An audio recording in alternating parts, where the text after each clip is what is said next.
नहमदुहु व नुसल्ली अला रसूलिहिल करीम। अम्मा बाद, लाख लाख शुक्र से महान रब्बुल आलमीनेर। आशिके रसूल बोलते अनेक किछु बोझाय, शुधु आमरा गोटा कयेकजन मानुष की आशिके रसूल बोझाय ना। सृष्टिर शुरू थेके अंत पर्यन्त যারা রাসূলকে ভালোবাসেন, যারা রাসূলের জন্য নিজের জীবনকে উৎসর্গ করেছেন, তাদেরকে আশিকে রাসূল বলেন। সুতরাং আশিকে রাসূল মাহফিলের গুরুত্ব অপরিসীম। আল্লাহর বিশেষ দয়া ছাড়া আশিকে রাসূল মাহফিল, আশিকে রাসূল সম্মেলনে অংশগ্রহণ করা সহজ নয়। যাদের প্রতি আল্লাহর বিশেষ দয়া আছে কেবল তারাই শুধু আশিকে রাসূল মাহফিলে বা সম্মেলনে অংশগ্রহণ করতে পারেন। যারা রাসূলের আশিক তারা আম ব্যক্তি হয় না, খাস ব্যক্তি হয়। যারা খাস তাদের প্রতি আল্লাহর তরফ থেকে খাস রহমত বর্ষিত হয়। আশিকে রাসূলেরা আমরা যদি নিয়মিত অনুষ্ঠানে অংশগ্রহণ করি, রাব্বুল আলামিনের অপার রহমত বরকত লাভ করতে সক্ষম হব। আপনারা জানেন আমাদের এখানে প্রতিনিয়ত ইসলাম ধর্মের বিভিন্ন দিক নিয়ে আলোচনা করতে হয়। উদ্দেশ্য থাকে সমাজে ধর্মের উপর যে বিভ্রান্তি আছে সেগুলার অবসান ঘটায় আমরা যেন মানুষকে আল্লাহ এবং আল্লাহ রাসূলের সঠিক ধর্মের প্রতি আহ্বান করতে পারি এবং ধারণাটা পরিষ্কার করে দিতে পারি। যেমন আমাদের সমাজে ধারণা আছে কদমবুসি করা সুন্নত, কিন্তু মাথা নত করা যাবে না।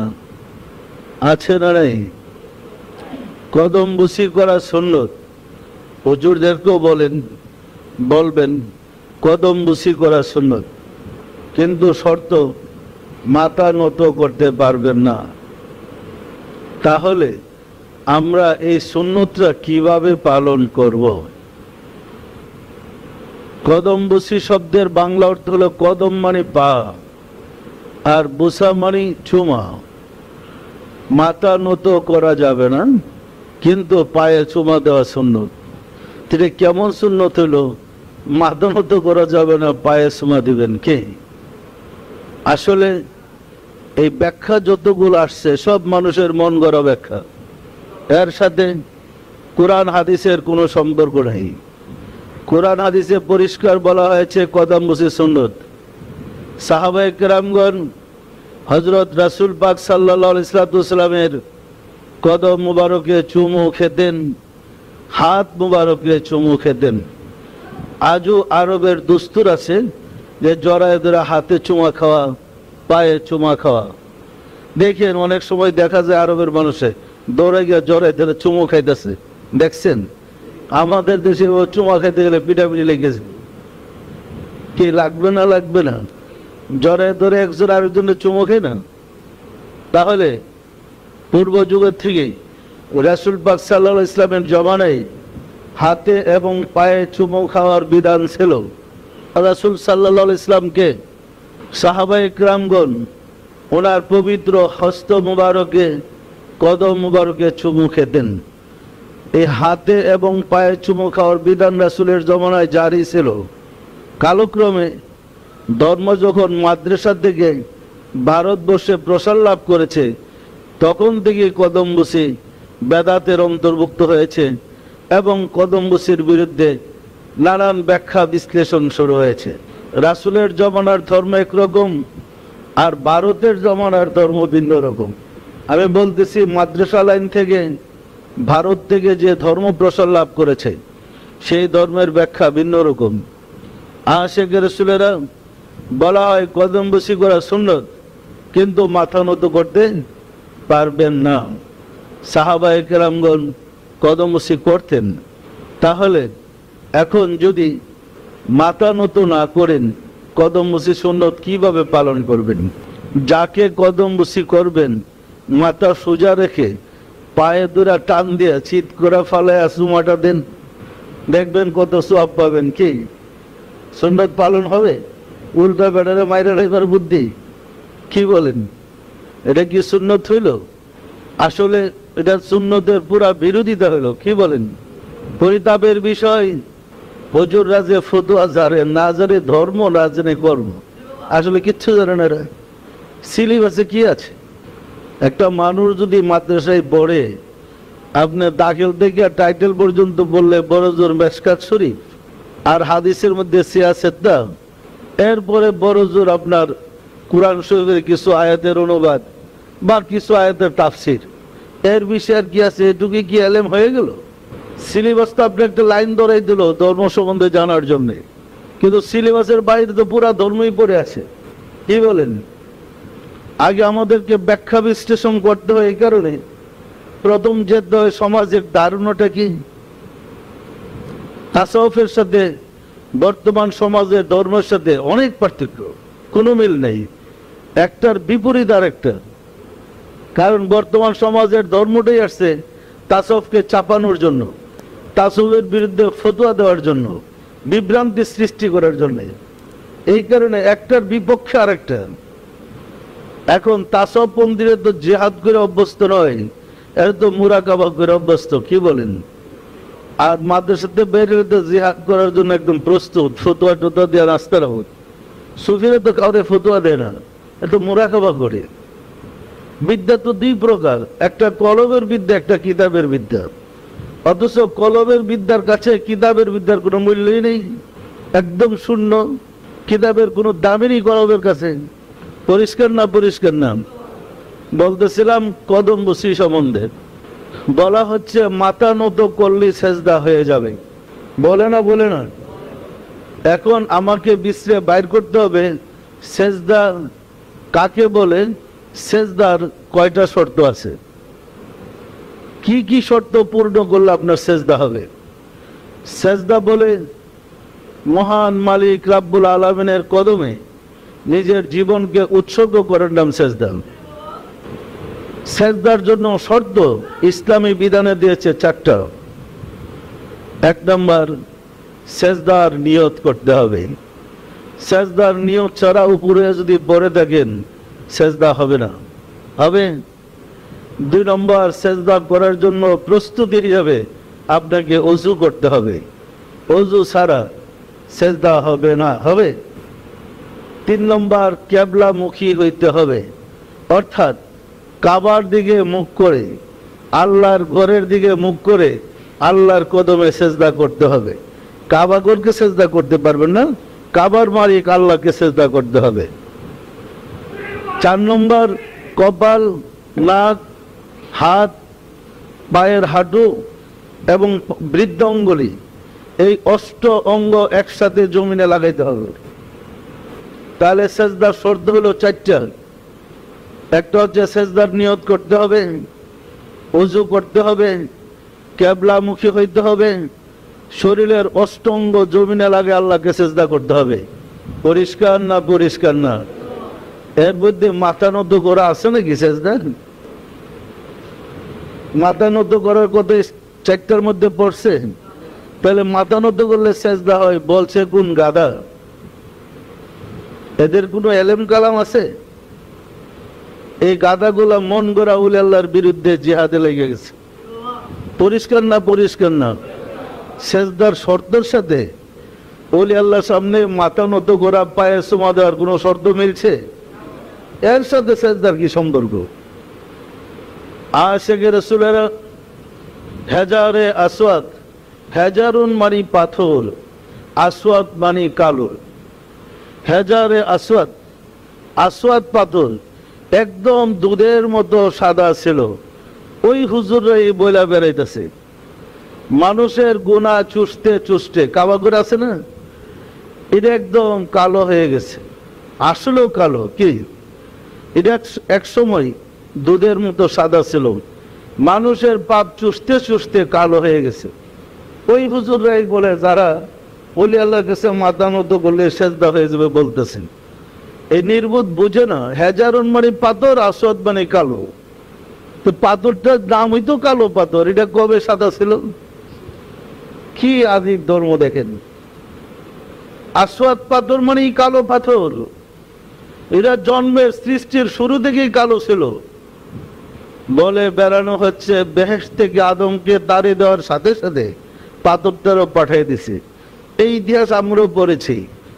পাথরটা যখন পাঠাই দেয় না, কিন্তু ফেরেশতা ছিল গেটে, বেহেশতের দারোয়ানের ডিউটি করতো।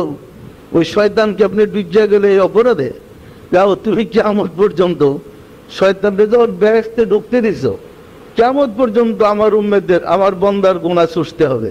ধাক্কাতে হিটারও ফালাই দিছে। বুঝছেন না, বুঝেন নাই? এই কিতাব আমরা আগে পড়েছি, কিন্তু সাধনার জগতে দেখি বাস্তব ভিন্ন জিনিস। আসলে এটা কোনোদিন বেহেশতে ছিল না।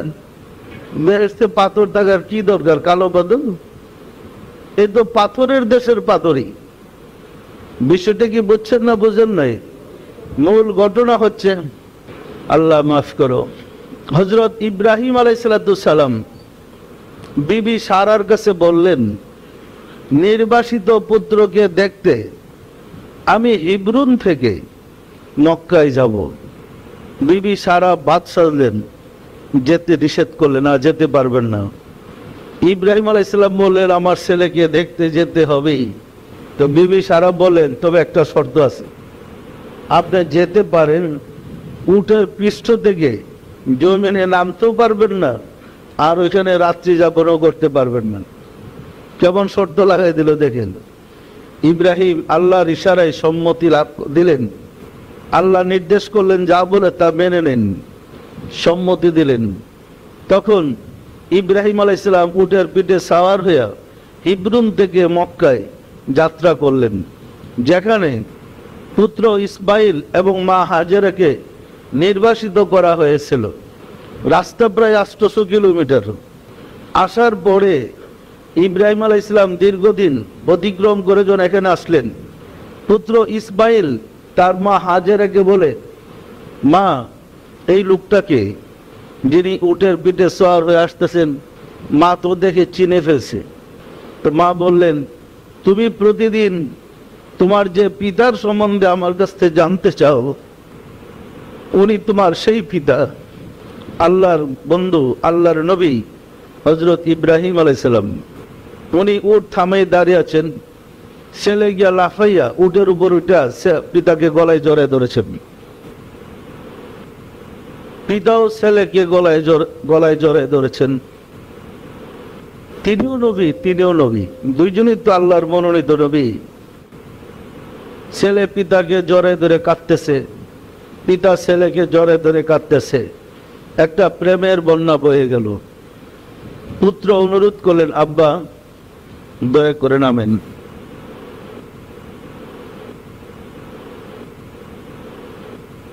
আমাদের বাসায় আসেন, নামেন। পিতা শুধু কাঁদতেছে, বলার কায়দা নেই তিনি কি ওয়াদা করে আসছেন। মা হাজেরা বুঝতে পারলেন, বললেন, আপনি কি ওয়াদায় আবদ্ধ? জমিনে নামবেন না? ইশারা দিয়ে বললেন যে হ্যাঁ। তখন ছেলেকে বলল, বাবা আসো, তোমার আব্বাকে কষ্ট দিও না, নেমে আসো। মা এবং ছেলে একটা কালো পাথর, যা হেজারে আসওয়াদ, এই পাথরটাকে ধরাধরি করে উটের পাশে এনে রাখলেন। উটকে বসতে ইশারা করলেন, উট বসে পড়ল। উনি উটের পিঠে। মা হাজেরা অনুরোধ করলেন, আপনার পবিত্র কদম মুবারক এই পাথরের উপরে রাখেন। ইব্রাহিম আলাইহিস সালাম এই পবিত্র কদম মুবারক পাথরের উপরে রাখলেন। মা হাজেরা জমজম কূপের পানি দিয়া কদম মুবারক ধুয়ে দিলেন এবং ওনার পবিত্র চুল মুবারক দিয়ে মুছে দিলেন। স্বামীর সেবা করলেন, আর জমজম কূপের পানি আর খেজুর খেতে দিলেন। ইব্রাহিম আলাইহিস সালাম উটের পিঠে থেকেই দোয়া করলেন, আল্লাহ এখানে জনবসতি করে দাও। পবিত্র কোরআনে আয়াত আসছে। উটের পিঠে থেকেই আল্লাহ রাব্বুল আলামিন ইসমাইল আলাইহিস সালাম এবং বিবি হাজারের জন্য আল্লাহর কাছে প্রার্থনা করলেন। তারপর এখান থেকে ওনারা বিদায় নিলেন। উনি বিদায় নিলেন। বিদায় নেওয়ার পরে মা এবং ছেলে উভয়ই এই কালো পাথরটাকে ধরে নিয়ে একটু উঁচু জায়গায় রেখেছে। এই কারণে যে পাথরের উপরে আল্লাহর বন্ধু আল্লাহ রাসূল পবিত্র কুদম মুবারক রেখেছে। যখনই ইব্রাহিম আলাইহিস সালামের কথা মনে পড়ত, মা এবং পুত্র দুইজনে গিয়া পাথরটা চুমু খেতেন আর চোখের পানি ছাড়তেন। ওনাদের থেকেই পবিত্র মক্কায় লোক সংখ্যা আস্তে আস্তে জমা হইতে শুরু করলো। ওনাদের বংশধরী বৃদ্ধি পেতে লাগলো। মক্কায় জনবসতি হয়েছে। মা এবং পুত্র প্রতিদিন পাথরে চুমু খায়।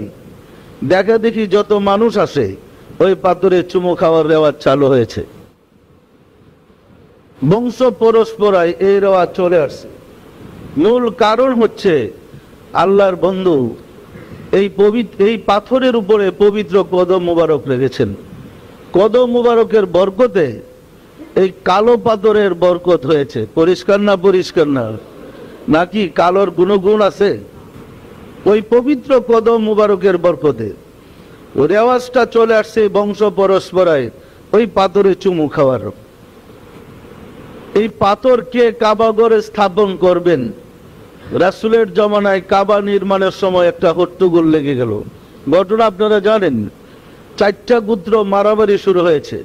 পরে সিদ্ধান্ত হয়েছে আগামীকাল ভোরে যে সবার আগে এখানে উপস্থিত থাকবে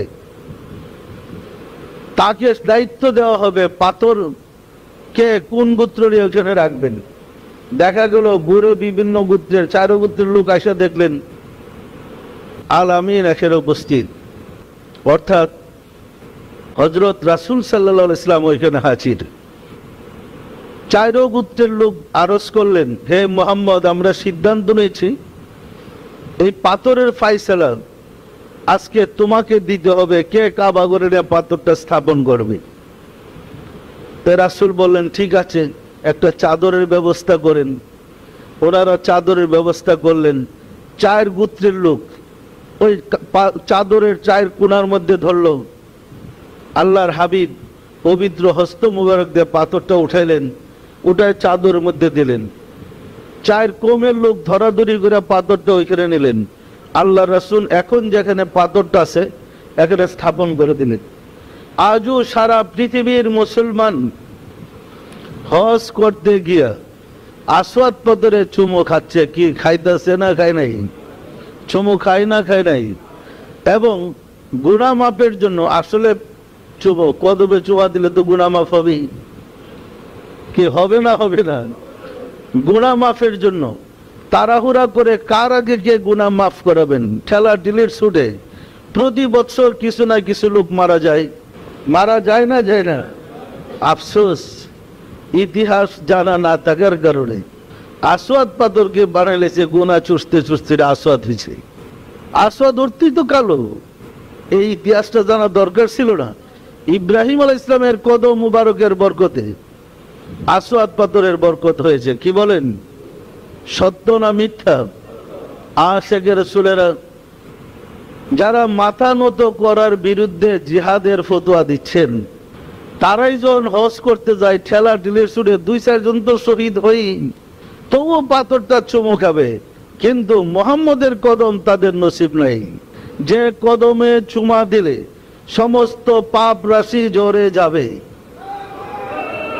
সেই কদমে চুমা তাদের ভাগ্যে নাই। এরা ঠেল্লা দেব ওই পাথরে চুমা খাওয়ার জন্য। এটা কি নির্বুদ্ধিতা নয়? কি বলেন? ফতোয়া শুরু হয়েছে মাথা নত করা যাবে না, ওই পাথরে চুমু খেয়ে বলে গিয়ে ঠেলা ঠেলি গেল। পরিষ্কার না? পরিষ্কার না? আশিকে রাসূলেরা তাহলে সেজদা এবং কদম বসি এক জিনিস নয়? সেজদা কদম বসি কি এক জিনিস? সেজদা আল্লাহর উদ্দেশ্যে নিজের জীবন উৎসর্গ করে আল্লাহর কদমে সেজদা করতে হয়, কি বলেন? আর কদম বসি আল্লাহর সন্তুষ্টির জন্য আল্লাহর বন্ধুর পায়ে চুমু খেতে হয়। দুটো এক জিনিস হলো? চুমু খাওয়ার সেজদা কি এক জিনিস? দেখেন কি ভুল ব্যাখ্যা সমাজে দেওয়া হচ্ছে। পরিতাপের বিষয়, আমাদের সামাজিক ধর্মের অবস্থাটা দেখেন। আমরা সকালে কোরআন তালাওয়াত করি, যে হুজুররা ফুতরা দেন তারাও কোরআন তালাওয়াত করার সময় আলমারির ভিতরে কোরআন শরীফ থাকে, তো ওইখান থেকে কোরআন শরীফ বের করে, তো অধিকাংশ কোরআন শরীফ বাদাই করা থাকে, টিস করা থাকে, বাদাই করা থাকে। কোন কোন কোরআন শরীফ মজবুত টিসের জন্য চামড়া দিয়া বাদাই করা আছে না নাই? ওই কোরআন শরীফ আলমারি থেকে নামাইয়া আমরা কোরআনকে খুইলে আরবি লেখার উপরে কিন্তু কেউ চুমা দেন দেয়, দিতে দেখছেন কাউকে? কোরআন শরীফ নামাইয়া ওই চামড়ার উপরে চুমো খেতেছে। আর সেটা জেতা গরুর চামড়া না মরা গরুর চামড়া কে জানে? গরুর চামড়াতে চুমাইতেছে গুনাহ মাফের জন্য। কারণ এই চামড়া দিয়া বাদাই করা ভিতরে কালির অক্ষরে লিপিবদ্ধ করা আছে আল্লাহর বাণী। যেহেতু কোরআনে আল্লাহর বাণী লিপিবদ্ধ করা আছে, এত সাপাক করে বাণীর সম্মান রক্ষা করতে গিয়া দেখেন চামড়ার উপরে চুমাইতেছে। এই সম্মান কি আমরা দেখাই না? দেখাই না? এ হলো আল্লাহর বাণী, লিপিবদ্ধ করা হয়েছে কালিতে এবং লিখেছেন মানুষে, কি বলেন? আর স্বয়ং রাব্বুল আলামিন যে মানুষের কলবে বসা, এর ভিতরে আর কোনো দুই নম্বরের কিছু নাই। সরাসরি রাব্বুল আলামিন মানুষের কলবে বসা, তার পায়ে চুমু খেলে হবে সেজদা। মরা গরু চামড়াতে সমান কোনো দোষ নাই। শুধু কেবল যার কলবে আল্লাহ বসা, আল্লাহ রাসূল যার সম্বন্ধে বলেছেন কুলুবুল মুমিনিন আরশুল্লাহ, মুমিনের দিল আল্লাহর আরশ, মুমিনের দিলে আল্লাহ থাকেন। তো ওই ব্যক্তির পায়ে যদি চুমা খাইতে যান তাহলে যাইব সেজদা হয়ে। এইরকম ধারণা আছে না নাই? তাহলে মুমিন ব্যক্তি ওই মরা গরুর চামড়ার চেয়েও কি খারাপ? কি বলেন? চামড়ার চেয়েও খারাপ? আশিকে রাসূলেরা হাদিস শরীফ আছে কুলুবুল মুমিনিনা আরশুল্লাহ, মুমিনের দিল আল্লাহর আরশ, মুমিনের দিলে আল্লাহ থাকেন। তো যে দিলে আল্লাহ থাকেন, তো সে দিলের কদম মুবারক তো আরশের পায়া। তো আরশের পায়াতে চুমু খেলে তো গুনাহ থাকার কথা না, সমস্ত গুনাহ ঝরে যাওয়ার কথা। কি বলেন? এটার বিরুদ্ধে জিহাদ। তাহলে কি ধর্মটা ভুল প্রপাগান্ডা করে শিক্ষা দেওয়া হচ্ছে না? আমরা যেন মূল থেকে দূরে সরে যাই, গোটা শিক্ষাটি এই কারণে। এখন বলেন কদম মুসি সুন্নত না বেদাত? এই সুন্নত তো রাসূলের জমানার। কিভাবে হচ্ছে সেজদা বানানো হয়েছে, কিভাবে এর দোষারোপ করে মানুষকে বিপদগামী করার কৌশল করা হয়েছে, এই বিভ্রান্তি করে তো সত্য থেকে আমরা দূরে সরে পড়েছি, মূল থেকে দূরে সরে পড়েছি। ফলে আমরা কোনো কিছু করতে গেলেই সমাজের ধারণার উপরে ফতোয়া শুরু হয়ে যায়।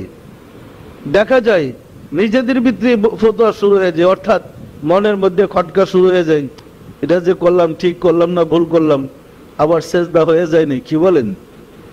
আশিকে রাসূলেরা কদম বসি সুন্নত, কদম বসি ছাড়াও আমরা মাতার মতো করি না এমন কোনো অবস্থা নেই। সূরা বাকারার প্রথম দিক দিয়ে আসছে, মুসা আলাইহিস সালামের কওমটা ছিল একটু বেয়াদব, এরা আল্লাহর নাফরমানি বেশি করত।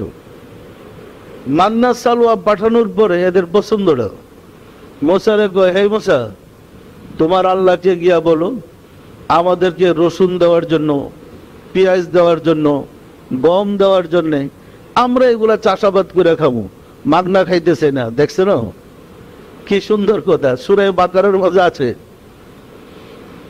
তখন মুসা আলাইহিস সালাম আল্লাহর কাছে বললেন, বলার পরে আল্লাহ বললেন যে ওই পাহাড়ের পিছনে যেতে বলো, পাহাড়ের একটা সড়ক আছে, যে এটা দিয়ে মাথার মতো করে যাবে আর বলবে খাত্তাতুন খাত্তাতুন, আমরা অপরাধ করেছি, ক্ষমা চাই ক্ষমা চাই। হ্যাঁ ঠিক আছে যাবো। যাইবার সময় আগে পাও ঢুকাইয়া দিছে, মাথা নত করবে না, পাও ঢুকাইতে ছি দেয়া গই মানে গম চাই রুটি চাই। আল্লাহ কইছে খাত্তাতুন, এরা কয় খান্তাতুন। আমরা গম চাই রুটি চাই, কি উল্টা হয়েছে না? কি নাফরমানি দল। তো যারা উদ্যত্তপূর্ণ অবস্থায় রাস্তাঘাটে চলে, সমাজের মানুষ তাদেরকে ভালো জানে না। এত হুসুট খেয়ে পড়বি, উপর দিকে সিনা টান করে চললে হুসুট খেয়ে পড়বে না? পড়বে না। সমাজের সামাজিকভাবে একটা শালীনতা ভদ্রতা আছে, নিম্নগামী হয়ে চলার। সত্যরা মিথ্যা বলেন? আর উদ্যত্তপূর্ণ চাল চলন আল্লাহ পছন্দ করে না। গর্ব কি আল্লাহ পছন্দ করেন না। এদের বললো মাথা নত করে যাও, আর হেরা উল্টা পাও ঢুকে দিয়ে শীত হয়ে গেছে। কি রকম বেয়াদব সম্প্রদায়! এদের কথা কোরআনে আসছে। আশিক রাসূলেরা যারা মাথা নত করতে জানে না, এরা আসলে খারাপ বেয়াদব। যারা আল্লাহর সামনে মাথা নত করতে পারে না, খারাপ বেয়াদব। বেয়াদবের মধ্যে আর কোনো মানে ত্রুটি নাই যে এরা বেয়াদব। যে সত্যটা মিথ্যা বলেন তো? নির্ঘাত বেয়াদব ছাড়া আল্লাহর সামনে কেউ মাথা নত করে মানে মানে মাথা নত করতে চাবে না। বেয়াদব ছাড়া কেউ মাথা নত করবেই, শুধু বেয়াদবরাই মাথা নত করতে চাবে না। আর ওরা চাচ্ছে যে সমাজের সকল মানুষকে বেয়াদব বানাইতে। আল্লাহ শিক্ষা দিছে নম্র ভদ্র সুন্দরভাবে আল্লাহর সামনে গিয়ে দাঁড়াও। এখন আমি যে সেজদা করতে রাব্বুল আলামিনের সামনে দাঁড়াইলাম, সাফসুফ নিয়ম করে কাবাতি শরীফে আল্লাহু আকবার, এটা কি? কাবা শরীফের দিকে মুখ করে দাঁড়াইয়া বলতেছেন কাবাতি শরীফে আল্লাহু আকবার। কাবা ঘরকে সেজদা করা জায়েজ আছে? মাটিকে সেজদা করা জায়েজ আছে? তো কাকে সেজদা করেন? কি বলতেছেন? এই কাবাতি শরীফে আল্লাহু আকবারের অর্থ কাবার যে মালিক আমি সেই রাব্বুল আলামিনকে সেজদা করেছি। সত্য না মিথ্যা বলেন তো? আমরা কাকে সেজদা করি? কাবার মালিক আল্লাহকে। মনে রাখতে হবে দিল বদস্তে আর কে হজে আকবরাস, সদ হাজারা কাবা এক দিল বেতেরাস। মাওলানা রুমি বলেন, তুমি যদি আল্লাহর ওলিকে ভালোবাসতে পারো, আকবরী হজের চেয়ে বেশি ফজিলত হবে। কেননা সদ হাজারা কাবা এক দিল বেতেরাস, 1,00,000 কাবা ঘরের চেয়ে আল্লাহর বন্ধুর একটা দিলের মর্তবা অনেক বেশি। কেন বেশি? ये काबा बनाए आजो गलास, আকাবা बनाए अज नूर खुदास। বাইতুল্লাহ শরীফের কাবাঘরকে হযরত ইব্রাহিম খলিলুল্লাহ পানি এবং মাটির দ্বারা তৈরি করেছেন। কাবাঘর পাথর পানির দ্বারা সৃষ্টি, কি বলেন? আর মুমিন লোকের দিলকে মহান রব্বুল আলামিন তার নূরের দ্বারা সৃষ্টি করেছেন। নূরের তৈরি কাবার দাম বেশি না পাথরের সৃষ্টি কাবার দাম বেশি? ये काबा गुजरगाह खलीलास, आकाबा गुजरगाह रब्बे जलीलास। বাইতুল্লাহ শরীফের কাবাকে ইব্রাহিম খলিলুল্লাহ তৈয়ার করে তার ভিতরে তিনি থাকতেন। আর মুমিন লোকের দিল কাবাকে আল্লাহ তার নূরের তাজাল্লি দিয়ে সৃষ্টি করে তার ভিতরে আল্লাহ নিজে থাকেন। যে ঘরে আল্লাহ থাকে এই ঘরের মর্তবা বেশি না যে ঘরে মানুষ থাকে সে ঘরের মর্তবা বেশি? আশিক রাসূলেরা কত পার্থক্য দেখেন। তাই তো হাদিস শরীফে আল্লাহ রাসূল বলেন, আল্লাহ রাসূল বলেন যা হাদিসে সংকলন করা হয়েছে, আল মুমিনু আকরামা হুরমাতুম মিনাল কাবাতি। মুমিন ব্যক্তিগণ কাবা ঘরের চেয়ে অধিকতর সম্মানিত। তাহলে রাসূল বলেন মুমিন ব্যক্তিগণ কাবা ঘরের চেয়ে অধিকতর সম্মানিত। এখন মুমিন ব্যক্তির কেন সম্মানিত? মুমিনের ভিতরে আল্লাহ অবস্থান করেন। পরিষ্কার না? পরিষ্কার না? এখন মুমিনের বিরুদ্ধে জিহাদ করে ওইখানে গিয়ে আসওয়াদ পাথরে চুমু খাবেন, বেশ ভালো তো সওয়াব জমাইছি কি? তাহলে আমরা কি উল্টা পথে দাবিত হচ্ছি না? আমরা কি সঠিক পথে আছি? এখন বলেন, মুমিন ব্যক্তির মর্তবা আল্লাহর কাছে কত বেশি? সুতরাং আগে আমাদেরকে বুঝতে হবে মুমিনের মর্তবা কেন বেশি। মুমিনের মাধ্যমে আল্লাহর পরিচয়। আদম থেকে শুরু করে যত মহামানব রাব্বুল আলামিনের পরিচয় তুলে ধরেছেন সবাই মুমিন। তাদেরকে নবী, তাদেরকে রাসূল, তাদেরকে আউলিয়া বলা হচ্ছে। প্রত্যেকেই আল্লাহর মনোনীত ব্যক্তি। ফলে তারা আল্লাহর সত্তা, আল্লাহর পরিচয় সৃষ্টির কাছে, জগতের কাছে তুলে ধরেছেন। যদি মুমিন ব্যক্তিগণ আল্লাহর পরিচয় তুলে না ধরতেন, আল্লাহকে কে চিনত? আল্লাহকে কে জানত? আশিকে রাসূলেরা এই মুমিন ব্যক্তিদেরকে অপমান করে, মুমিনদের বিরুদ্ধে জিহাদ করে আল্লাহকে পাওয়া সম্ভব? গোটা শিক্ষাটি আমাদের সমাজে এখন এসেছে। যত মুমিন আছে, যত আল্লাহওয়ালা ব্যক্তি আছে, তাদের বিরুদ্ধে যত প্রপাগান্ড, এই প্রপাগান্ড করে আমরা মুসলিম জাতি সবচেয়ে বেশি ক্ষতিগ্রস্ত হয়েছি, ধ্বংস হয়ে পড়েছি। আজ মুসলমানদের দোয়া আল্লাহর কাছে কবুল হচ্ছে না। আজ মুসলমানরা আল্লাহর কাছে কোনো সাহায্য পাচ্ছে না। এর মূল কারণ আমরা আল্লাহর বন্ধুদেরকে ত্যাগ করেছি, আমরা ভিন্ন পথে পরিচালিত হচ্ছি।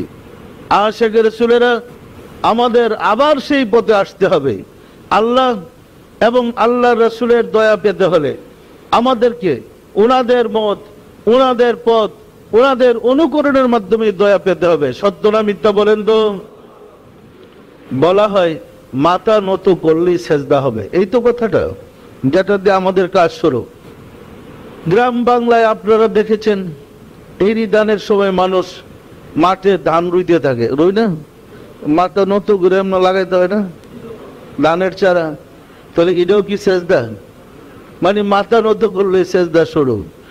এখন বের হয়ে জুতা যখন পরবেন, চিতে থেকে জুতার ফিতা বাঁধবেন। মাথার মতো করলে যদি আবার সেজদা হয়ে যায়, কি চিতে যদি জুতার ফিতা বাঁধতে যান, জুতার ফিতা বাঁধা হবে? তাহলে সাধারণ জুতা অনেক সম্মানের জিনিস না জুতা, কি বলেন? ওই জুতার দিকে মাথা নত করে ফিতা বাঁধলে শিরিক হইল না, সেজদা হইল না? আর ওলি আল্লাহর কাছে মাথা নত করে শ্রদ্ধা করলে সেজদাটা হয়ে গেল। তাহলে জুতার মতো কি ওলি আল্লাহর দাম নাই? কি বলেন? জাতি কোথায় গেছে দেখেন। সুতরাং এগুলা ভ্রান্ত বোধ, যা কুরআন হাদিসের সাথে মিল নেই। এই মন গোড়া ওই কি জানে ইন্ডিয়ার ইসলাম ঢুকছে, এই ধর্মের 12টা বাজাচ্ছে। এটা হলো ইন্ডিয়ার ইসলাম, এটা মদিনার ইসলাম নয়। আমরা মদিনার ইসলাম ত্যাগ করেছি, ভারতের ইসলামকে জড়াইয়ে ধরেছি। এই ভারতের ইসলামই ধর্মের 12টা বাজাইছে। ভারতের ইসলাম যতটুকু জায়গা ছড়াইছে, ততটুকু জায়গায় ওলি আল্লাহর বিরুদ্ধে জিহাদ, প্রপাগান্ড, ফতোয়াবাজি সব আছে। আর যেখানে ভারতের ইসলাম ছড়ায় নাই, মদিনার ইসলাম, ওইখানে কোনো ফতো নাই, তাসাউফ আছে, মারিফত আছে এবং মুরাকাবা মুশাহেদা আছে। কিভাবে আল্লাহকে পাওয়া যায় সব বিধিবিধান শিক্ষা দেওয়া আছে। তবে গত 50-60 না 100 বছর আবার ওহাবি ইসলাম যখন আরবে ধরছে, সৌদি আরবে, আবার হিডা ভারতের ইসলাম মিল্লা এক দাসে অপারেশন শুরু করছে মোহাম্মদ ইসলামের লালবাতি জ্বালানোর জন্য। আব্দুল ওয়াহাব নজদির মতবাদ ওহা রাসূল বিদ্বেষী মতবাদ। এই মতবাদও মানুষ যেন রাসূলের আশিক হইতে না পারে, তার বিরুদ্ধে শিক্ষা দেওয়া হচ্ছে। পরিষ্কার না? পরিষ্কার না? আশিকে রাসূলেরা মূলত তাসাউফের কোনো ওয়াজ নেই, আল্লাহকে পাওয়ার প্রেমের কোনো ওয়াজ লাগে না। আমার আপনাকে দেখে ভালো লাগছে তাই ভালোবাসলাম। প্রেমটা হইলো প্রেমের মানে ভালোবাসার। আমি আল্লাহকে ভালোবাসি তাই মুরাকাবা করতেছি, আল্লাহকে ভালোবাসি তাই তার কথা কল্পনা করতেছি। এখানে দলিল পত্র দিয়া ভালোবাসার সৃষ্টি হয় না, এটা প্রেম দিয়া আল্লাহকে পেতে হয়। পরিষ্কার না? পরিষ্কার না? দলিল পত্র দিয়া ভালোবাসা ছুটানোর কৌশল আছে। ফতোয়া লাগাই দিলে খটকা লাগাই দিলাম, এই লোকটা যেন আল্লাহকে ভালোবাসতে না পারে। যেমন মুসা আলাইহিস সালামের জমানার একটা ঘটনা তাসাউফে মশহুর আছে। মুসা আলাইহিস সালাম আল্লাহর সাথে কথাবার্তা বলতে যাইতেছেন, সাধারণ তিনি তুর পাহাড়ে গিয়া কথাবার্তা বলতেন। যাইতেছে যখন দেখে একটা লোক বলতেছে একটা অ্যাবনর্মাল পাগলের মতো, আল্লাহ তোমারে যদি পাইতাম আমি সাবান দিয়া গোসল করে দিতাম, মাথায় তেল দিয়ে দিতাম, আমার গাভীর দুধ তোমাকে পান করাইতাম, আমি যত্ন করে তোমাকে কাপড় চোপড় পরে দিতাম। এইভাবে বলতেছে আর লোকটা কান্দাছে। এই কান্নার শব্দ শুনে মোসা আগে গেলেন, দেখে যে সে বল দিয়েছে, তোমাকে যদি পাইতাম আমি সুন্দর করে খাওয়াইতাম, আমি মাথা আশ্রয় দিতাম, গোসল করে কাপড় পরে দিতাম। বলতেছে আর কান্দাছে। মোসা গিয়া বলে, এই বেটা বেকুব, আল্লাহ কি তোর মতো মানুষ? আল্লাহরে তোর গাভীর দুধ খাওয়াইবে, আল্লাহরে গোসল করাইবে, কি তোর মতো মানুষ? সেই বেটা চিৎকার দিয়ে জঙ্গলের ভিতরে ঢুকে গেছে। মুসা আলাইহিস সালাম তুর পাহাড়ে আল্লাহর সাথে দেখা করলেন। রাব্বুল আলামিন আজকে আর খুশি নাই, ভীষণ গরম ভাব। যখন কথা বলতে গেলেন রাব্বুল আলামিন বললেন, হে মুসা, আমি তোমাকে পাঠাইলাম বন্দাকে আমার সাথে যোগাযোগ করাই দিতে, আমার থেকে বিচ্ছিন্ন করার অধিকার তো তোমার নেই। ওই যে লোকটা আমার কাছে কাঁদতেছিল আর বলতেছিল, আমি তো তার প্রেমে হাবুডুবু খাইতেছিলাম, আমি তো তখন তার কাছেই ছিলাম, শুনতেছিলাম আমার প্রেমে কি বলতেছে। তুমি কেন আমার থেকে তাকে বিচ্ছিন্ন করেছো? তাকে তাড়াতাড়ি আমার দিকে ফিরে আনো, না হয় তোমাকে আমি নবীর দফতর থেকে নাম কেটে দেব। আশিক রাসূলেরা, আল্লাহর প্রেমিকরা আছে, কথা বলতেছে আর কাঁদতেছে। সে তো আল্লাহর প্রেমে ডুবা কাঁদতেছে, আপনি তো তার ভাষা বুঝতে পারবেন না, কিন্তু আল্লাহ তার প্রেমে ডুবে আছে।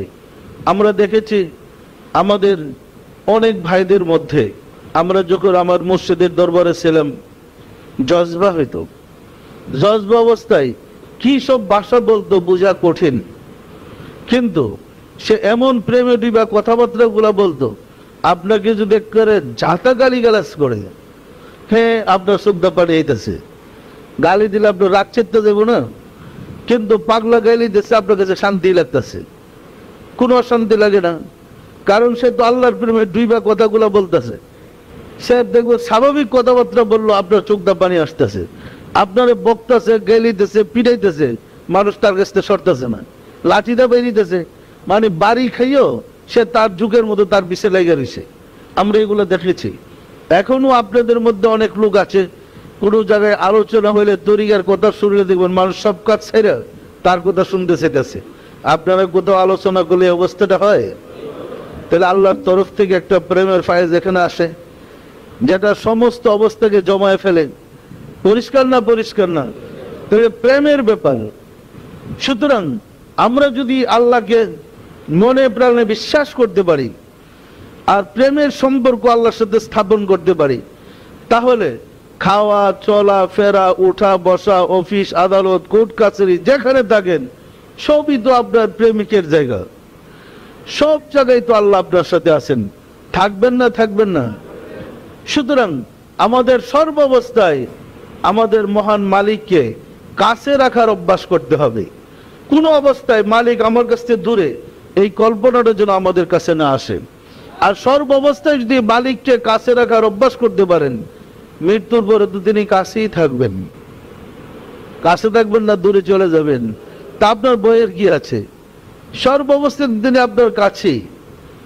আর আসলে মালিক আমাদের কাছে আছে, শুধু আমাদের অভ্যাস করতে হবে কলবের দিকে খেয়াল রেখে, ওই কলবে নড়াচড়া করে কিনা, আল্লাহ আল্লাহ জিকিরটা হচ্ছে কিনা। আমাদের এখানে আবার সিস্টেম আছে কি, আমরা অনেক সময় কলবে সবক দিলে কোনো কোনো মানুষের এমন হয় যাদের মধ্যে আল্লাহর প্রেম বেশি, তো সারা শরীরে জিকির চালু হয়ে যায়। সারা শরীরে জিকির চালু হলে মনে হয় সারা শরীর কাঁপতেছে, ঝিরঝির ঝিরঝির করে। ভয় পাওয়ার কোনো কারণ না, এটা রোগ না, এটা বাতের বিমান না, এটা জিকির। সর্বশরীরে জিকির হলে ঝিরঝির ঝিরঝির করতে থাকে, শরীর কাঁপতে থাকে, ভয়ের কোনো কারণ নাই। নামাজে খেয়াল করলে দেখা যায় শরীর কাঁপতেছে, কি নামাজটা করবে না, নিজের তো খাড়া রাখা কঠিন। কি বলছি আমার কথা বুঝতে পারছেন তো? সুতরাং সর্বাবস্থায় জিকিরের খেয়ালে থাকতে হবে, কলবে খেয়ালে থাকতে হবে। আমরা যদি সব সময় মালিককে স্মরণ রাখি, মালিকও আমাদেরকে স্মরণ করবে। করবে না? করবে না? তো তরিকতের পথে গেলে অনেকগুলা মাসলা মাসেল আছে, উল্টা পাল্টা বইলা একদম বিপরীত, তেমনি আপনার ওখান থেকে ছুটাইব। যুগের মধ্যে পিছনে লেগে রয়েছে তরিকার, কিন্তু কোনো মাসলা শোনা যাবে না। মাসলা কি কোরআন? মাসলা কি কোরআন হাদিস? এত ফতোয়ার কিতাব, এই ফতোয়া তো মানুষের লেখা। আমি ফতোয়ার কিতাব শুনবো কেমনে? ফতোয়ার কিতাবের মধ্যে সবচেয়ে বড় ফতোয়ার কিতাবের নাম ফতোয়া আলমগীরি। 900 আলেমের মাতাহাত এখানে সংরক্ষিত হয়েছে। এখন ফতোয়া আলমগীরের সবচেয়ে বড় ফতোয়ার কিতাব জানেন তো আপনারা?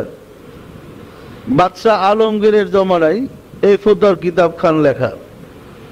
তো রাজনৈতিক কারণে মুসলিম রাষ্ট্র প্রধানরা মুসলমানদেরকে যেন তারা বসে রাখতে পারে তার কৌশল অবলম্বন করার জন্য হুজুরদের দ্বারা একটা ফতোয়া চালু করেছে। যেমন আমাদের দেশে এরশাদ সাহেব ছিলেন, ওনার একটা উলামা দল ছিলেন, উনি যা করেন সব জায়েজ ফতোয়া দেওয়ার জন্য। তাহলে ফতোয়া এরশাদ এটার নাম হওয়া উচিত ছিল কি? ওই যে হুজুর রাজে সমর্থন করে ওই বাদশার কার্যক্রমটাকে যে সাপোর্ট করে তার দলে জনমত ঠিক রাখে, এই দলটার যে অভিমতটাকে বলে ফতোয়া। পরিষ্কার না? পরিষ্কার না? যে যখনই ক্ষমতায় আসে মুসলমানরা যেন তার বিরুদ্ধে না যায়, একদল হুজুর পিছনে চাটুকার লাগাই দেয়। এই চাটুকারের দল দেখবেন যে নেতার কথা এমন ভাবে পালিশ করে বলতেছে যে কোনো দোষী নেই। আবার মনে আছে কি জানে বলে না যে মুজাফরের দল না কি দল, ওই যে নেপের মুজাফর, এরা তো আসলে আল্লাহ বিশ্বাস করি না। তুমি একটা মাথার দিল আর ওরাদের উপরে লোক টেন্না উঠে হাঁটতে আছে। আমি নিজেই দেখছি দেওয়ানবাগের পাশে তো তার বিল্ডিং, কিন্তু ওইখানে আবার পীর হাবিবুর রহমান আছে একজন নেপের দলে, আরো কিছু হুজুর। ওই হুজুরদের সাথে আমার কথাবার্তা হলো যে আপনারা কি গোন এগুলা, ওনার সাথে ঘুরে একদম পানির মতো কোরআন হাদিস দিয়ে নেপ যে মানে একমাত্র ইসলামিক দল আচ্ছা মতো দলিল দিতেছে। তখন আমার মনে পড়লো ফুদাওয়াজদের কাম এটাই, অথচ আল্লাহ বিশ্বাস করে না, কিন্তু এটা সব কোরআনের। আমার কথা কি বুঝতে পারছেন? তাহলে যখন যিনি ক্ষমতায় আসেন তার মত পথ ইসলামিক মত পথ জনগণকে বোঝানোর জন্য যে অভিমত দেওয়া হয় ওগুলোই ফতোয়া। যেমন ফতোয়া আলমগীরি, ওই রকম ফতোয়া এরশাদিয়া, এইভাবেই ফতোয়া চলতেছে। বিষয়টা কি বুঝছেন না বুঝেন নাই? এই ফতোয়া কিন্তু একটু আল্লাহর কথা না, আল্লাহর বাণী কোরআন। কোরআনে ফাইসালা আছে, কোরআনের সাথে মিল রেখে বাণী সৃষ্টি করা হয়েছে রাসূলের। রাসূলের বাণী হাদিস, কোরআন হাদিসের যে সমাধান দিয়েছেন এই তো যথেষ্ট। আবার ফতোয়া কি? আমি কি গুছে আর কিছু বলতে পেরেছি? ফতোয়া সৃষ্টি করা হয়েছে ওলি আল্লাহদের বিরুদ্ধে, যে ওলি আল্লাহদের কাছে না গিয়ে আপনি আমার রাজার কথা মতো চলেন, সরকারের কথা মতো চলেন। ওলি আল্লাহ কি? বিষয়টি কি বুঝছেন না বুঝেন নাই? এই কারণে দেখবেন ফতোয়ারা ফতোয়াই দিবে এইভাবে যে পীর মা বাপই বড় পীর, মা বাপ থাকতে পীরের দরকার নাই। বলে না? বলে না? মাজারে বানত করলে শিরিক, মাজারে যাওয়া বেদাত, মানে ওটার বিপক্ষে সমস্ত ফতোয়া। ফতোয়ার বাংলা ছিল অভিমত। একজন সাধারণ মানুষের অভিমতে আপনি যদি একটা লোকের বিচার করেন উল্টা আপনার জেল খাটতে হবে। কোর্টের হাকিম যদি রায় দেয়, এই রায়টাতে সরকারের মনোনীত হাকিম হলে এটা বাস্তবায়ন হয়, এর কোনো কৈফিয়ত দিতে হয় না। ওই যে আজকে পত্রিকা আসছে 2 জনকে ফাঁসি দিয়ে লেছি, এতে হাকিমের কোনো শাস্তি হবে না। কিন্তু আপনি একটা ফতোয়া দিয়ে একজনকে ফাঁসি দিয়ে দেখেন, পরের দিন আপনি ফাঁসিতে ঝুলাইব কি? কোন অধিকার আপনি এই ফতোয়াটা দিলেন? আপনাকে কে মনোনীত করছে? আল্লাহ করেছে? কে মনোনীত করছে ধর্মের ফতোয়া দিবার? তো মন গড়া ফতোয়া দিলেন, মানুষ বিপদগ্রস্ত বেশি হইতে হয়। আর পুরা ফতোয়াটা মারিফত বা তাসাউফের বিরুদ্ধে। যেমন ভাবে সেজদা কদম বছরে সেজদা বানাইয়া আর আসওয়াদ পাথরের চুমো খেয়ে বলে যে শহীদ হয়ে যেতেছে। পরিষ্কার না? পরিষ্কার না? আমি কি কিছুটা ধারণা দিতে পেরেছি? আলোচনাটা করার কারণই হচ্ছে সমাজে অনেকগুলা বিভ্রান্তিমূলক তথ্য দেওয়া আছে, যে বিভ্রান্তিমূলক তথ্যগুলা সম্পূর্ণ তরিকার বিরোধী, কোরআন হাদিসের বিরোধী। এই ভুলগুলা সংশোধন না করলে আমরা সঠিক ধর্ম বুঝতে পারবো না। পরিষ্কার না? পরিষ্কার না? আসুন রাব্বুল আলামিনের সাহায্য চাই, তিনি যেন দয়া করে আমাদের জন্য রাস্তাটা পরিষ্কার করে দেন। আমিন।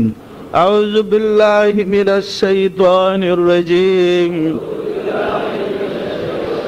বিসমিল্লাহির রহমানির রহিম। আস্তাগফিরুল্লাহ রাব্বি من كل ذنب وأتوب إليه আয় আল্লাহ জীবন ভর নফসের খায়েশে শয়তানের ফেরেবে যত প্রকার গুনাহ করিয়াছে সমস্ত গুনাহ হইতে তোমার নিকট তওবা করিতেছি আয় আল্লাহ দয়া করিয়া আমার তওবা কবুল করো আমার গুনাহ মাফ করো লা ইলাহা ইল্লাল্লাহ মুহাম্মাদুর রাসূলুল্লাহ সবাই দিলের হাত উঠে বলেন আল্লাহুম্মা আমিন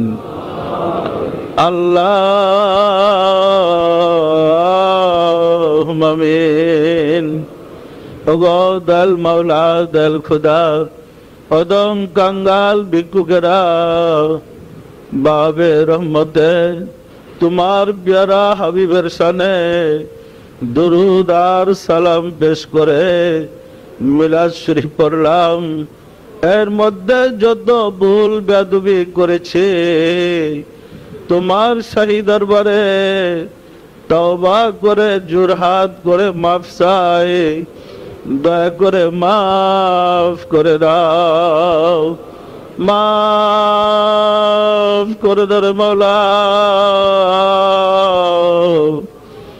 আমাদের ভুল বেয়াদবিকে মাফ করে দাও আমাদের ইবাদত সমূহ কবুল করে নাও এর ফজিলত পৌঁছে দাও তাজদার মদিনা সরকার দু আলম হযরত মুহাম্মদ মুস্তাফা আহমদ মুস্তাফা সাল্লাল্লাহু আলাইহি ওয়াসাল্লামের হুজুরে সওয়াব নজর পৌঁছাও রাসূল পাক সাল্লাল্লাহু আলাইহি ওয়াসাল্লামের সম্মানিত পিতামাতা দাদা দাদি নানা নানি তিনার আল আওলাদ রাসাব আজওয়াজ মুতাহিরিন আহলে বাইতিন খুলাফায়ে রাশিদিন দের আরওয়াহ পাকের হুজুরে সওয়াব নজর পৌঁছাও খাতুনে জান্নাত মা ফাতেমা রাদিয়াল্লাহু তাআলা আনহা সাইয়েদনা হযরত ইমাম হাসান সাইয়েদনা হযরত ইমাম হুসাইন রাদিয়াল্লাহু তাআলা আনহুমা যাহারা দিন ইসলামের জন্য কারবালার প্রান্তরে শাহাদাত বরণ করে গেল রে মাওলা দয়া করে তাদের আরওয়াহ পাকের হুজুরে সওয়াব নজর পৌঁছাও বাবা আদম আলাইহিস সালাতু ওয়াস সালাম হইতে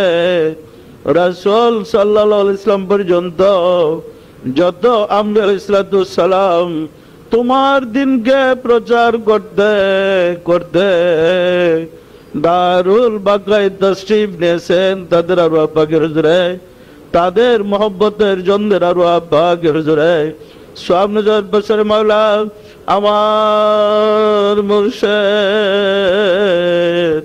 পিরানে পীর দস্তগীর সুলতানুল মশরিক সুলতান ইয়া মুজাদ্দিদ ইয়া তরিকার ইমাম শাহ চন্দ্রপুরী রহমাতুল্লাহ আলাইহি হুজুরে তার সহধর্মী হযরত বড় মা রহমাতুল্লাহ আলাইহি হুজুরে সওয়াব নজর বসর মাওলা হযরত খাজা বাহাউদ্দিন নকশবন্দ রহমাতুল্লাহ মুজাদ্দিদ আল-ফিসানি রহমাতুল্লাহ খাজা মাইনুদ্দিন চিশতি রহমাতুল্লাহ বড় পীর আব্দুল কাদের জিলানী রহমাতুল্লাহ তাদের তরিকার সিলসিলায় যত পীর ওলি গাউস কুতুব तमाम পৃথিবীর মুমিন মুমিনাত যে যেখানে কাল করেছে মাওলা দয়া করে তাদের আরওয়াহ পাকের হুজুরে সওয়াব নজর পৌঁছাও সওয়াব নজর বসরে মাওলা আমরা ভিক্ষুকেরা যারা তোমার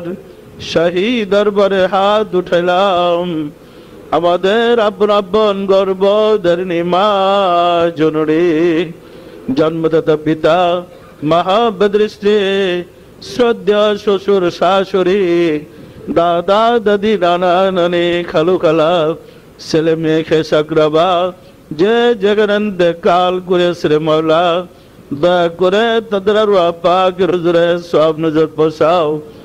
আর যারা জগতের বুকে বেঁচে আছে তাদের প্রতি তোমার রহমত নাযিল করো মাওলা গো। আমরা আশিকে রাসূল হইতে চাই, আমাদেরকে দয়া করে আশিকে রাসূল বনে দাও। ঘরে ঘরে আশিকে রাসূল বনে দাও। আশিকে রাসূলদের চরিত্রকে দয়া করে সুন্দর করে দাও। আমাদের হৃদয়ের অন্ধকার দয়া করে দূর করে দাও।